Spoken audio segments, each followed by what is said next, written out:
तो हेलो दोस्तों, आप सबका बहुत बहुत स्वागत है क्लास 11th फिजिक्स के इस लेटेस्ट वीडियो में। तो दोस्तों आज की जो वीडियो है, आज की वीडियो में हम दोस्तों चैप्टर नंबर 7 स्टार्ट कर रहे हैं। दोस्तों आज से हम चैप्टर नंबर जो 7 स्टार्ट कर रहे हैं, जिसका नाम है बल एवं गति के नियम। जी हाँ दोस्तों, बल एवं जो गति के नियम है, ये हमारा अगला चैप्टर है और ये चैप्टर नंबर हमारा 7 है। तो इस चैप्टर नंबर 7 को हम स्टार्ट कर रहे हैं।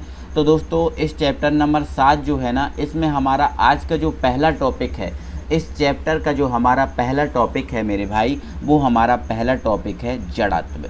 ठीक है, जिसको हम क्या बोलते हैं, इनर्शिया इंग्लिश में बोलते हैं। क्या बोलते हैं? इनर्शिया इंग्लिश में बोलते हैं। हिंदी में हम क्या बोलते हैं? जड़त्व। तो ये दोस्तों जड़त्व जो है ना, वो क्या है, इसको हम सबसे पहले जानेंगे। दोस्तों ये तो हम बहुत अच्छे से जानते हैं, छोटी छोटी चीज़ें। क्या छोटी छोटी चीज़ें हम बहुत अच्छे से जानते हैं कि दोस्तों अगर कोई वस्तु, हमें पता है अगर कोई वस्तु गति अवस्था में है, यदि मान के चलो कोई वस्तु गति कर रही है, क्या कर रही है? गति कर रही है। ठीक है, गति कर रही है, तो आप ये जानते हो कि वो वस्तु हमेशा गति अवस्था में ही रहेगी, हमेशा गति अवस्था में ही रहेगी। जैसे मान के चलो पेड़ से कोई फल गिरता है, तो पेड़ से कोई फल गिरता है तो वो पेड़ से फल जाके कहाँ गिरेगा? नीचे ही गिरेगा। लेकिन अगर हम उस पेड़ से गिरते हुए फल को बीच में पकड़ लें तो वो फल क्या होगा? रुक जाएगा। बोलो, वो फल क्या होगा? रुक जाएगा। रुक जाएगा ना।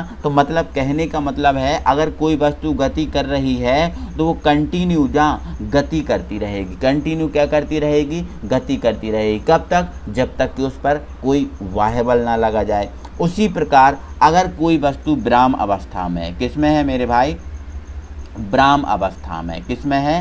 विराम अवस्था में। मतलब कोई वस्तु यदि रुकी हुई है, कोई वस्तु क्या है? रुकी हुई है, रुकी है ना। तो उस वस्तु, तो जो वो वस्तु है वो रुकी रहेगी। वो वस्तु क्या होगी? रुकी रहेगी, जब तक उस पर कोई बाह्य बल ना लगा जाए। एक अच्छा सा एग्जांपल देता हूँ। जैसे मान के चलो मेरे ट्राईपोड स्टैंड में मेरा कैमरा लगा हुआ है, मेरे ट्राईपोड स्टैंड में मेरा कैमरा लगा हुआ है, जिससे मैं वीडियो रिकॉर्ड कर रहा हूँ। ये कैमरा लगा रहेगा मेरे भाई, ये कैमरा लगा रहेगा। कब तक? जब तक कि मैं इस कैमरे को निकालूँ ना। बोलो, लगा रहेगा। क्या अपने आप निकल जाएगा? क्या अपने आप निकल के रखा जाएगा? क्या ऐसा पॉसिबल नहीं है। अगर ऐसा हो जाता तो बोलो कितनी अच्छी बात होती। अपने आप लग जाता, अपने आप निकल जाता, तो बहुत कितनी अच्छी बात होती, बहुत अच्छी बात होती ना। तो इसी प्रकार मैं दोस्तों कह रहा हूँ, जब कोई वस्तु गति कर रही होती है तो वो हमेशा गति ही कर रही होती है, जब तक कि उस पर कोई बाह्य बल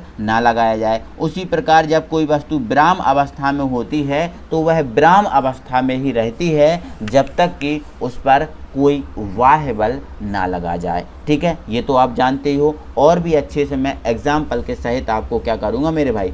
एक्सप्लेन करूँगा। बट उससे पहले थोड़ा सा जो जड़त्व है उसके बारे में हम जान लेते हैं। ठीक है, तो मेरे भाई जो जड़त्व है कोई अलग चीज़ नहीं है, कोई डिफरेंट चीज़ नहीं है। जड़त्व क्या है? एक गुण है। ठीक है, और गुण किसका है? वस्तु का गुण है। कोई वस्तु का गुण है, किसी भी जो वस्तु होती है, दुनिया की प्रत्येक वस्तु है ना, उसका गुण है। ठीक है, तो किसी वस्तु का वह गुण, किसी वस्तु का कौन सा गुण? वह गुण जिसके कारण वस्तु अपनी विराम की अवस्था या गति की अवस्था में होने वाले परिवर्तन का विरोध करती है। होने वाले परिवर्तन का विरोध से क्या मतलब? होने वाले परिवर्तन के विरोध से सिर्फ इतना मतलब है कि जैसे मान के चलो, अभी हमने बताया ना, कोई वस्तु गति कर रही होती है तो गति करती रहेगी, है ना, जब तक उस पर बाह्य बल ना लगाया जाए। अगर कोई वस्तु विराम अवस्था में है तो विराम अवस्था में ही रहेगी, जब तक कि उस पर कोई बाह्य बल ना लगाया जाए। जानते हो ना। तो हाँ, तो किसी वस्तु का वह गुण जिसके कारण वह अपनी विराम की अवस्था, मतलब या गति की अवस्था में होने वाले परिवर्तन का क्या करती है?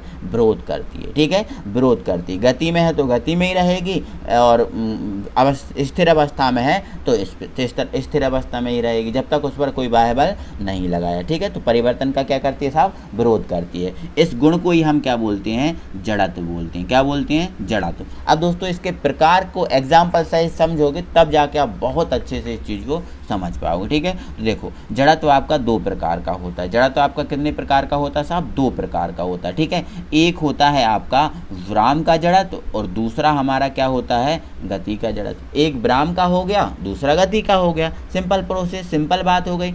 अब अब बात आती है कि सर ये ब्राह्म का जड़त्व क्या होता है, क्या होता है ब्राह्म का जड़त्व। तो मैंने अभी आपको बताया, यदि कोई वस्तु स्थिर है तो स्थिर ही रहेगी, गति अवस्था में है तो गति अवस्था में ही रहेगी। तो स्थिर मतलब ब्राह्म अवस्था के कारण जो जड़त्व आएगा वो ब्राह्म का जड़त्व, और गति अवस्था के कारण जो जड़त्व आएगा उसे गति का जड़त्व। सिंपल बात है। तो ब्राह्म का जड़त्व, यदि कोई वस्तु स्थिर है तो वह स्थिर ही रहेगी जब तक कि उस पर कोई बाह्य बल ना लगाया जाए। इसे हम बोलते हैं ब्राह्म का जड़त्व। इसे हम क्या बोलते हैं मेरे भाई, ब्राह्म का जड़त्व बोलते हैं। कौन सा जड़त्व बोलते हैं, ब्राह्म का जड़त्व बोलते हैं। जैसे रेलगाड़ी या बस, जैसे मान के चलो कोई रेलगाड़ी, हम हैं वो रेलगाड़ी में बैठे हैं या फिर मान लो बस में बैठे हैं। तो मान लो बस में बैठे हैं, क्या किस में बैठे हैं मेरे भाई, बस में बैठे हैं। तो रेलगाड़ी या बस जो है ना, हम उसमें बैठे हैं। तो रेलगाड़ी या बस जो अचानक चलने लगे, हम बैठे हैं, देखो हम बैठे हैं स्थिर अवस्था में, हम बैठे हैं उस बस में ब्राह्म अवस्था में, क्योंकि वो बस या रेलगाड़ी रुकी हुई है और हम उसमें बैठे हैं। और यदि वो रेलगाड़ी या बस अचानक चल दे तो एकदम हमें झटका सा लगता है ना, एकदम हमें झटका सा लगता है। क्यों लगता है, क्योंकि दोस्तों हमारी जो बॉडी होती है, बस रुकी है तो हमारी जो बॉडी है वो भी रुकी हुई है, वो बॉडी गति नहीं कर रही, क्योंकि बस रुकी है या रेलगाड़ी रुकी है तो हमारी बॉडी भी रुकी है, वो गति नहीं कर रही। तो हम क्या करते हैं, जब रेलगाड़ी या बस के अचानक चलने पर उसमें बैठा जो व्यक्ति होता है अचानक पीछे की ओर झुक जाता है। क्यों झुक जाता है, क्योंकि जो व्यक्ति होता है रुकी हुई बस में ब्राह्म अवस्था में रहता है, उसकी जो बॉडी रहती है वो ब्राह्म अवस्था में रहती है, उसकी बॉडी में कोई गति नहीं होती। अब कोई गति नहीं होती, एकदम बस चलने लगती है तो हमें कैसा लगता है कि यार हमारी बॉडी एकदम चलने लगी, तो एकदम हमें क्या लगता है, झटका सा लगता है। समझ पा रहे हो कि नहीं, बहुत अच्छे से समझ पा रहे हो कि नहीं समझ पा रहे हो, ठीक है। तो थोड़ा सा है ना। अब इसके बाद हम दूसरे एग्जाम्पल की बात करें। जैसे मान के चलो हम दोस्तों कम्बल, हमारे पास कम्बल है और उस कम्बल में बहुत सारी धूल लगी है। हमारे पास घर में कम्बल है और कम्बल में क्या हुआ है, बहुत सारी धूल लगी हुई है। तो यदि हम उस कम्बल को एकदम झटके से झटका रहे, या फिर उस कम्बल को हम क्या करें, छड़ी से पीटें, मतलब कोई डंडा है हमारे पास उसमें मारने लगे, है ना। तो डंडा हमारा क्या करेगा, गति करेगा। तो उस गति के कारण जो कम्बल है उसमें, कम्बल में जो धूल के कण बैठे हैं, धूल के कण क्या करे हैं, बैठे हैं, वो कण भी क्या करेंगे, गति करने लगेंगे, और गति करेंगे तो उसके साथ क्या होंगे, वो बाहर निकल जाएंगे। या फिर हम कम्बल को झटकारेंगे, मतलब कम्बल को क्या कराएंगे, गति कराएंगे, तो उसमें जो बैठे कण हैं वो भी गति करेंगे, और वो भी गति करेंगे तो हमें वो बाहर निकलते हुए दिखाई देंगे और बाहर वो निकल जाते हैं। तो कहते हैं ना, जैसे हम आते हैं कहीं बाजार से या कहीं से भी, है ना, हमारे जो पहने हुए कपड़े हैं इनको झटकार के रखते हैं तो देखते हैं धूल निकलती है, तो कहते हैं ओरे कितनी धूल है ना, कहते हैं ना।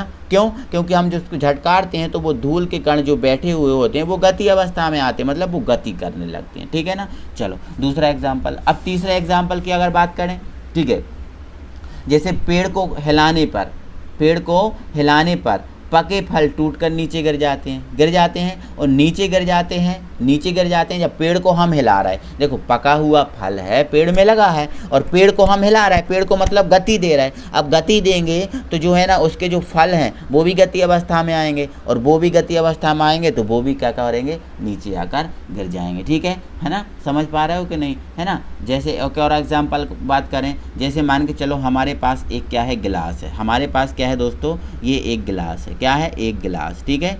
चलो एक गिलास है और इसके ऊपर हमने क्या रख दिया, गिलास के ऊपर क्या रख दिया, हमने एक क्या रख दिया, उस कार्ड रख दिया, क्या रख दिया, कार्ड। और उस कार्ड पे रखा है एक सिक्का, कार्ड पे क्या रखा है मेरे भाई, सिक्का। तो जैसे ही दोस्तों हम क्या करेंगे, इस कार्ड को खींचेंगे, कार्ड को क्या करेंगे, एकदम से खींच लेंगे, तो जो सिक्का है वो गिलास में गिर जाएगा। सिक्का है वो कहाँ गिर जाएगा, कार्ड कहाँ गिर जाएगा, गिलास में गिर जाएगा। क्यों, क्योंकि सिक्का जो है ना गति अवस्था में नहीं है, सिक्का भी ब्राह्म अवस्था में है, ब्राह्म अवस्था में, और हम कार्ड को खींच रहे हैं, कार्ड में हम गति ले आ रहे हैं, लेकिन सिक्का तो ब्राह्म अवस्था में ही है। तो जो आपका कार्ड है वो खिंच जाएगा और जो सिक्का है इसके गिलास में जाकर गिर जाएगा, ठीक है। तो इस टाइप से दोस्तों ये हमारे क्या हुआ, ब्राह्म का जड़त्व हुआ। आई होप आप समझ गए होंगे, कोई दिक्कत नहीं होगी, ठीक है। तो बस दोस्तों आपको समझ नहीं है कि ये चीज़ें हैं ना, छोटी छोटी चीज़ें हैं, ये क्या होती हैं, ठीक है। इसके बाद हमारा जो आता है ना, वो आता है गति का जड़त्व। कौन सा जड़त्व आता है, गति का जड़त्व। क्या कहता है, यदि कोई वस्तु गति अवस्था में, कौन सी अवस्था में है, गति अवस्था में है, तो वो वस्तु गति अवस्था में है तो गति करती रहेगी ना, क्या करती रहेगी, गति करती रहेगी। कब तक, जब तक कि उस पर कोई बाह्य बल ना लगाया जाए। जब तक कि उस पर कोई बाह्य बल ना लगाया जाए तो इस गुण को हम क्या बोलते हैं, गति का जड़त्व। क्या बोलते हैं, गति का जड़त्व। अब गति का जड़त्व क्या होता है, गति का जड़त्व क्या होता है आपको बता दे रहे हैं। जैसे मान के चलो कोई बस चल रही है, आपको उदाहरण द्वारा समझा रहा है, जो हमारे मुंह से एक एक शब्द निकल रहा है वो आपके लिए इम्पोर्टेंट है, आप समझो इस बात को, है ना। जैसे हम मान के चलो कोई क्या कर रहे हैं दोस्तों, एक बस है, बस में चल रहे हैं, ठीक है, और बस में चल रहे हैं तो हमने अक्सर हमारे साथ होता है जब बस मद्दी होती है तो हम उतर जाते हैं। तो ध्यान रखना है आज के बाद दोस्तों कि बस आपकी जहाँ की ओर जा रही होती है तो आपको उसी ओर मुंह करके उतरना चाहिए। ऐसा नहीं करना चाहिए कि बस जा रही होती है आगे की ओर, आप पीछे की ओर मुंह करके उतर जाओ। जब पीछे की ओर मुंह करके आप उतरोगे तो आपको दुर्घटना भी हो सकती है। इसलिए बस जहाँ की ओर जा रही है आपको वहीं की ओर जाकर उतरना चाहिए। क्योंकि दोस्तों आपको बता देते हैं कि जैसे मान के चलो बस है, वो गति कर रही है, अब बस गति कर रही है तो हम उतरेंगे तो हमारी बॉडी जो है ना वो भी गति अवस्था में होगी। कौन सी अवस्था में होगी, गति अवस्था में। तो जैसे ही हम उतरेंगे तो दोस्तों हमें पता है कुछ कदम तक हमें क्या करना पड़ता है, दौड़ना पड़ता है। क्यों, क्योंकि हमारी जो बॉडी है वो गति अवस्था में रहती है। फिर धीरे धीरे हम क्या करते हैं, हमारी बॉडी को कंट्रोल करते हैं तो हम फिर आसानी से जो हम जिस अवस्था में होते हैं उस अवस्था में आ जाते हैं। ठीक है, मतलब चलती गाड़ी से कूदने पर मनुष्य को गाड़ी के चलने की दिशा में कुछ दूर तक दौड़ना पड़ता है। ये हमारा एग्जाम्पल हो गया। ठीक है ना, हुआ क्या नहीं। चलो इसके बाद और भी हमारे एग्जाम्पल हो सकते हैं। जैसे मान के चलो जैसे मान के चलो हमें कोई लंबी कूद करना है। क्या करना है, लंबी कूद। जैसे आपको पता है जो क्रिकेटर होते हैं, जो बॉलर होते हैं, वो बॉल फेंकते हैं तो उन्हें क्या करना होता है, कुछ दूर तक दौड़ना पड़ता है ना, कुछ दूर तक दौड़ना पड़ता है। जब कुछ दूर तक दौड़ेंगे तो वो हाथ में रखी हुई जो बॉल है उसको तेज फेंक पाएंगे। उसको क्या करेंगे, तेज फेंक पाएंगे। क्यों, क्योंकि जब वो गति करेंगे तो वो उनकी जो बॉडी है वो गति अवस्था में आ जाएगी, तो वो हाथ में रखे हुए बॉल है ना उसको तेज़ी से फेंक पाएंगे। ठीक है, तो इसी प्रकार हम ऐसा बोल सकते हैं कि लंबी कूद के लिए खिलाड़ी को कुछ दूर तक दौड़ना पड़ता है ना। जैसे हमें लंबी कूद करना है तो कुछ दूर तक दौड़ेंगे तब जाके हम लंबी कूद कर पाएंगे। ठीक है, उसी प्रकार चलती गाड़ी में बैठे व्यक्ति द्वारा एक सिक्का ऊपर उछालने पर, जैसे मान के चलो हम कोई गाड़ी चल रही है, कोई गाड़ी क्या कर रही है, चल रही है, और हम सिक्का क्या करें, ऊपर फेंक दें, ऊपर उछाल दें, तो हम देखेंगे कि वो सिक्का है हमारे हाथ में ही गिरता है। वो सिक्का हमारे हाथ में ही गिरता है। ऐसा क्यों, क्योंकि सिक्का को हमने 1 सेकंड पहले फेंका था और 1 सेकंड में हमारी जो गाड़ी है वो कुछ दूर तक चल गई, तो लेकिन सिक्का भी हमारे हाथ में गिरा। क्यों गिरा, क्योंकि भाई सिक्का भी क्या कर रहा है, गति कर रहा है। ठीक है, तो ये दोस्तों आपके जो है ना गति के जड़त्व के कुछ एग्जाम्पल हुए जो आपको मैंने समझाए। आई होप आप समझ गए होंगे, कोई दिक्कत नहीं है। तो जड़त्व आप समझ गए होंगे। जड़त्व क्या है, एक गुण है। जड़त्व क्या है मेरे भाई, एक गुण है। क्लियर हो गया, जड़त्व आपका क्या है, एक गुण है। ठीक है, जिसके कारण विराम की अवस्था या गति में अवस्था में होने वाले परिवर्तन का क्या होता है, विरोध होता है। 2 प्रकार का, विराम का जड़त्व और गति का जड़त्व, दोनों को हमने आपको क्लियर कर दिया। ठीक है, तो आई होप आप ये चीज़ समझ गए होंगे, कोई दिक्कत नहीं है। और कल की जो हमारी क्लास होगी उसमें हम न्यूटन की गति का प्रथम नियम और संवेग, इन दोनों टॉपिकों को हम कल की वीडियो में कवर करने वाले हैं। ठीक है दोस्तों, तो आज के लिए बस इतना ही। मिलते हैं अगली वीडियो में, तब तक के लिए thank you very much. Video अच्छा लगा है तो वीडियो को लाइक करें, चैनल पे नए हो तो चैनल को सब्सक्राइब जरूर कर लें। जय हिंद।